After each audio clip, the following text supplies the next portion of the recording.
Hey, I'm John. I'm the Next Gen pastor at Crosspoint, and I'm here with some of my friends that are Next Gen leaders, student pastors, and other people that help out in our student ministries to help talk about boundaries. We've been in this series called This Is Our Sex Talk, and so today we get to talk a little bit about limits and a little bit about like how we can set healthy boundaries with ourselves and with others. So let's get started. With all that, let's go around the table and just kind of introduce ourselves, if you would. Terrell, would you start? Yeah, I'm Terrell. I'm the student pastor at our NJ campus. Shout out Mount Juliet. And I'm Sam, the students program director. I'm Kirsten, the Next Gen worship coordinator. And just so we can kind of get a vibe for who you are and help people get to know you if they aren't familiar with you, if you had like walkout music, like you're going in to the sports event of your choice, or you enter into a room, like what would be that walkout music that you would choose? I'm going to have to go with You Can't Stop Me by Andy Mineo. Yo. It's obviously Taylor Swift. But so many choices. So many hits, so little time. So it would be like a shuffle of the top hits. That's not a good answer. Go, Kirsten. I don't think mine's good either. I would say I'm a big Drake fan. God's Plan, one of my favorite hype songs. I gotta go in with the hype. All it's right. a good one. Well, hopefully you got to understand and get to know these three and the quality of what they're about to bring to you here. So with that being said, we're here to talk about boundaries. And so if you're going to try to explain like what boundaries are in just kind of real simple terms, what is that? Oh, well, for me, I'm a sports guy, so I go straight to like basketball or something. You know, inbounds, that's the field of play. That's good things happening. Out of bounds, probably something negative's happening. So, and that's the boundary. So pretty simple for me. Yeah. Anybody else want to riff off that? Yeah, I think when I consider boundaries, it's sort of like a limitation or an expectation that I have on what I think I can do or can't do in a really simple term. Okay. Yeah. And sometimes when someone thinks about boundaries, they think of like restriction on freedoms. What would you respond to something like that? If someone would say, hey, no, like you're talking about boundaries, you're restricting what I can do. Like it's not fair. Like hey, it's America, right? Like I get to do what I want to do. What would you say to something like that? I think one important thing I've learned is it's not a form of punishment, it's for protection. So that can apply to really any area in life, not just with relationships, but boundaries are there for a reason. Yeah. One of the ways that I've heard it explained is limits with love. Like, hey, this is not only just to care for me, but this is also to care for someone else. Like I can really love someone well through boundaries. As you talk about like protection, I remember this time where like I'm hiking down in Yosemite Valley, and you're up about a quarter of a mile up in the air. And there's like guidelines along the way. Like there's trail routes, there's that kind of thing. If you go the wrong direction, like you're gonna fall off a mountain. First time I went skiing, I almost did fall off a mountain. Like hit a snowboarder, bunch of other things went wrong too, but I survived. But I did follow the trail routes, and had I not, like probably would have ended up in the hospital or worse. So we're in this series called This Is Our Sex Talk. And so there's some boundaries around relationships that just kind of seem real natural to talk about. A few weeks ago, we talked about boundaries in technology. And Sam, you actually got to set that one up for us. And so what are some different things that you've just set up, boundaries in technology that you have found helpful, or you've had a friend that's found helpful, to just try to like make sure that like you're protected from what you need to? Yeah, so one thing that me and my wife do, we both have each other's passcodes to our phone. So like we feel safe knowing that anytime we go to the other person's phone, not that we're checking each other's phones all the time, but just to, hey, there's this boundary that this thing is not off limits to the other person. And it helps keep our marriage in a trusting position. Yeah. I think back to when I was a student and I had gotten my first smartphone, and I had a parent who would check my phone every night. And knowing that my mom would check and would know I was deleting things was a very healthy boundary at that time. And although I might have found it frustrating in that era of my life, I can look back now and see that that was actually a boundary to guard me. Yeah. I think a boundary I've placed for myself is how much I'm on my phone, but also what time I'm on my phone. Because I feel like later in the night, I feel like it's more likely that you're alone, and there's just opportunity for so many different things to, pop up on your phone. So I've just placed that boundary for me personally. Yeah. And I'll go ahead and just add to that. In my house, and some of you may have had this at your house too, but we have this Circle device, and pretty much everybody's devices just become bricks at night. They are paperweights. You're not going to be able to do anything besides maybe send a text message, maybe a phone call. But hey, I know that there's filters out there that'll keep, because we're honestly 2 seconds away from anything that we shouldn't be at any given moment. So having filters on our phones that help us to it not even be a temptation, because I'm just not going to have access to it.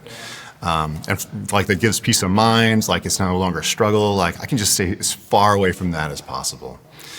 What about relationships? Let's take a little bit of a turn. There's dating relationships. I just you're all in kind of different relationships right now, of different years being married. I've been married for almost 18 years now. Just a little bit over. But what are some of the things in dating relationships? First, tell us your status, I guess. But then what are some things that you found helpful either in the past or now, or you help even coach people on? Well, me and my wife, we've been married 10 years. Fun fact, I got married a week before my 20th birthday. So just something about me. But one of the things is nothing's off limits as far as questions or topics we can talk to each other about. So that's a real healthy boundary of there's no secrets in our relationship. And it's just really great for us.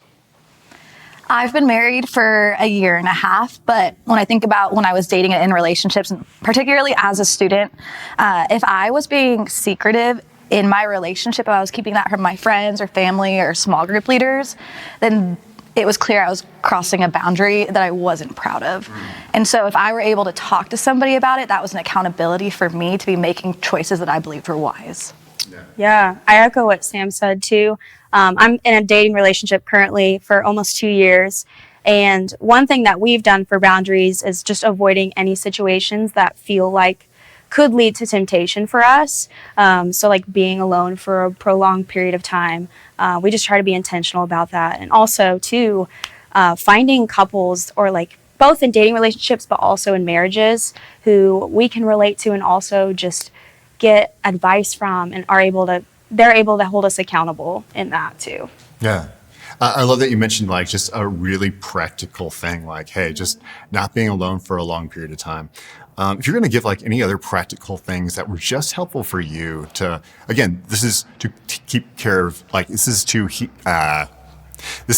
guess a better way to say that would be to help take care of yourself and help really care for the person that you're in a relationship with.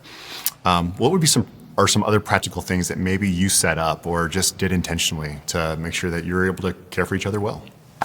Yeah, setting expectations is a real great way to set boundaries, because if my wife or my friends, whoever, know what I expect of them and what they expect of me, we're able to not cross each other's boundaries. We're able to respect each other and value each other in that way. That's good. I think bringing people into your relationship is really helpful, and not somebody who's just going to be a yes man or yes woman, but somebody who's going to give you actual wise counsel. Probably that person is going to say things that are hard for you to hear, but because they have your best interest in mind, because they're caring for you and that person that you're pursuing in a relationship. Yeah, if I were to give advice to somebody who's trying to maintain boundaries, I would say definitely try to spend time with the person in public spaces as much as you can, or around friends or other couples. Of course, it's important to have alone time with your person, but also I think there's value in having community around you, or just being in a space where you're not in those temptations or exposed to those temptations, I guess. Yeah. I remember when my wife and I were dating, we, I just made it a point not to go over to her house if her parents weren't home. It was just you just don't need it. It wasn't a rule that they set, but it was just wise or unwise. It's not right or wrong so much. When it comes to boundaries, a lot of times, it's not whether it's right or wrong. It's about what's wise or what's unwise. Is it good for you? Is it better for you? Does it help you become a better person? One of those phrases that I want to circle back to, a phrase that you used, was accountability. Sometimes when it comes to like just accountability, like people can just lie. Like, did you do this? No, I didn't do that. Are you struggling with this? No. Like, what do you feel is, what would you say to someone that says like, man, accountability is just strange, accountability doesn't work. Maybe I need something more real. Well, I think last week Ryan Wagner did a great job talking about that. It's not just accountability, but there's a confession component to that. And the reason we are confessing is because there's freedom in that. And so it might be scary, but we're called to bring things to light. Like, that's biblical. And so I would just encourage you, like, that might be something very foreign to you, but I also think that's because we kind of live in isolation, especially when we're not proud of what we're doing. But you have leaders, you have a student pastor who love you, and so they want to be that safe person for you to talk to. Yeah. I feel like there tends to be this shame around if we mess up or if we accidentally cross boundaries. But like Sam said, I think it's important to have accountability and to be able to go to somebody and own that. And I think it brings the other person comfort knowing that people aren't perfect. Yeah. In And all of relationships. us who are here right now have all crossed a boundary at some point or made an unwise choice. And so that's why I think we're able to speak into it, is because we've learned and we would love to protect our students from similar choices. Yeah. It's that being vulnerable and being honest. One of the greatest things is to be known. Being known and accepted. And church is one of those few places where like you can kind of just fully be vulnerable with who you are as a person and at the same time be fully accepted. You don't have to be an imposter. You're not going to be rejected for bringing up something. It's like, no, like this is a great place. Like, it's actually a very uncommon place. There's not many places in the world that you can go and be like, hey, here's my junk. There it is. You still like me, right? Yeah, totally. But we can be real with each other. One of the phrases that sometimes gets tossed around when it comes to dating or when it comes to the topic of sex is like this idea of purity. And so, like, when you hear that word, like, what comes to mind? Like, what do you feel God says about you when it comes to like your purity? Well, I know just the Bible teaches us, like, he already took our imperfections and made us pure. When he went and died upon that cross, all this wrong that we've done or may do in the future, he's already taken that and forgiven us of it and made us pure. That's not to say that we can just go make any mistake we want to make freely. We still pursue a life that is honoring to him, but we don't have to strive and try to achieve purity. Like, he's already made us pure. Yeah. I think too, especially when we're like in a sex series, like that's when you hear the word purity and it's correlated so much to your relationships. But to Darrell's point, it's more than just that decision. Like, we are impure without Jesus, but because of the blood of the Lamb, we're made clean. And so I would just hate for that word to have a negative connotation in y'all's hearts. Yeah, totally. I mean, if you confess your sins, he's faithful and just to cleanse you of all unrighteousness. Like, so those of us who make Jesus the leader of our lives, like we've said, yes, we're following him. Like you said, like we're already pure, and really there's nothing that we can do to make that not happen. Like, that's our status. And so like if you've ever crossed a boundary, or like if anybody's ever crossed a boundary, like that doesn't change how God thinks about us. To your point, there isn't that shame part of it. There doesn't have to be. That's real good stuff. There's sometimes in relationships where, and this is a question that comes up often, but the question of how far is too far? When you hear that question, what comes to mind for you? I just think that's the wrong question to be asking, personally. I mean, if you're asking yourself that question or somebody else, then I feel like you're viewing how to pursue a relationship in the wrong way. Yeah, I feel like it's definitely the wrong question. I agree. And it comes down to a heart issue. It's almost like you're asking, what can I get away with? Yeah. Instead of, how can I honor God? How can I honor my partner? What can I get away with? And we definitely don't want to be asking questions like that. When I hear that phrase, I associate it with pressure, whether I'm feeling pressure or I'm pressuring somebody else. And that's not caring for that person or caring for myself either, if I'm asking that question. Yeah. It's like, is there a line? Probably somewhere along the line, but like why would I want to get so close to that? like it's not good for my heart. It's not good for my soul. It's probably not good for them. Like if I'm honoring that other person, like is that or is it not? So like when one of those phrases that comes up too, I again and again in relationship and even like in the topic of sex is like guarding your heart. And so as you're in two married relationships, as you're in a dating relationship, like what's just a solid things that you've just learned are ways that you guard your heart, whether it's a practice or whether it's a way that you spend time with God or whether it's how you intentionally treat someone else. Like, what does that look like for you? For me, definitely spending time with God, it definitely prepares me for anything that tries to come against me. But vulnerability and authenticity are two really big things because that leads to open communication with my wife or my friends, whoever I'm in any type of relationship with. Because if I can say, hey, I'm struggling with X, Y, or Z, or what you said hurt me, if I'm real about what's going on in my life, I have people around me who can help me through those things. And that's protecting my heart. And so I'm not in it alone. I think vulnerability is a key word there too, because especially as you're starting out dating with somebody, you don't need to be fully vulnerable right away because again, like we're protecting our hearts, we're guarding other people's hearts. And I think as I grew more serious in my dating relationships, realizing the value of actually having Jesus at the center of not just my relationship, but the relationship I was in with the other person and not letting it just be kind of something that I did like lip service to of like, I love the Lord, and then having a relationship that didn't reflect that at all. But having to lean into the convictions of even though maybe like my brain was saying, no, you love this person, like that's not always real. Like you might feel that way and kind of crazy. But your brains are still developing. So give yourself some slack.